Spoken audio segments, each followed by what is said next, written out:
Olá, senhoras e senhores, meu nome é Marcelo e nesse vídeo nós vamos continuar falando a respeito de resolução de equações diferenciais ordinárias.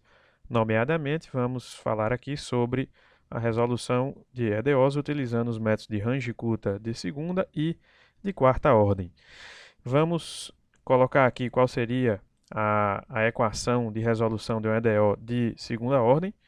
Então, aqui está a fórmula. Lembrando que no Range-Kutta 2 nós devemos calcular duas inclinações, a inclinação K1, que é a inclinação no início do nosso intervalo, e a inclinação K2, que é a inclinação no final do intervalo. Perceba que x de i é a mesma coisa que x de i menos 1 mais h. Escrevi aqui, isso é uma confusão que acontece muitas vezes. Então, x de i menos 1 mais h, isso é a mesma coisa que x de i. Afinal de contas, você andou h na sua malha, então é o próximo ponto. O próximo ponto de x de i menos 1 é o ponto x de i. Ok?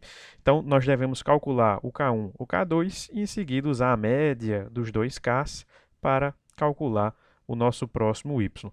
O que a gente vai fazer aqui é aproveitar o nosso algoritmo de Euler para poder fazer o nosso algoritmo Range-Kutta 2.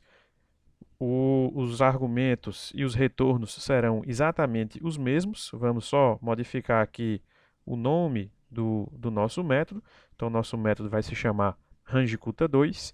E vamos alterar aqui o pedaço que a gente está fazendo o método de Euler, que é dentro do nosso for, e simplesmente substituir pela fórmula do método de Range-Kutta de ordem 2. Então, vamos apagar isso daqui e vamos colocar aqui o cálculo dos Ks e do próximo y de acordo. Então, nós temos que o nosso K1 é igual à derivada da nossa função aplicada em x de i menos 1 e em y de i menos 1.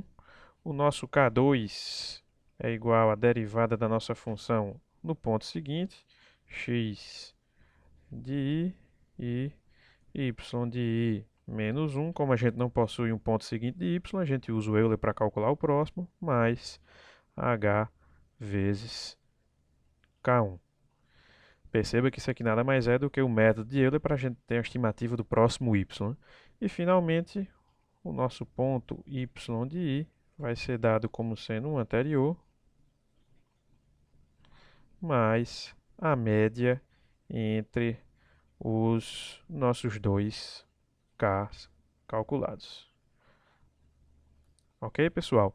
Então, perceba aí que é muito fácil você modificar o método Range-Kutta 2, desculpe, modificar o método de Euler para produzir o método Range-Kutta 2. Da mesma forma, a gente vai fazer o nosso Range-Kutta 4. Então, observe aqui a nossa fórmula do método de Range-Kutta 4. A gente tem o cálculo dos 4 Ks, para em seguida fazer uma média ponderada com os Ks e produzir o nosso próximo y, certo? Então, tudo que você precisa fazer é modificar o código do Range-Kutta 2, aqui em vez de Range-Kutta 2 vai ser Range-Kutta 4, introduzir o cálculo dos vários Ks, lembrando que a derivada da nossa função é df, e introduzir a fórmula da média ponderada para calcular o próximo y. Esse aí eu vou deixar para vocês fazerem como exercício. Ok, pessoal? Espero que tenham gostado.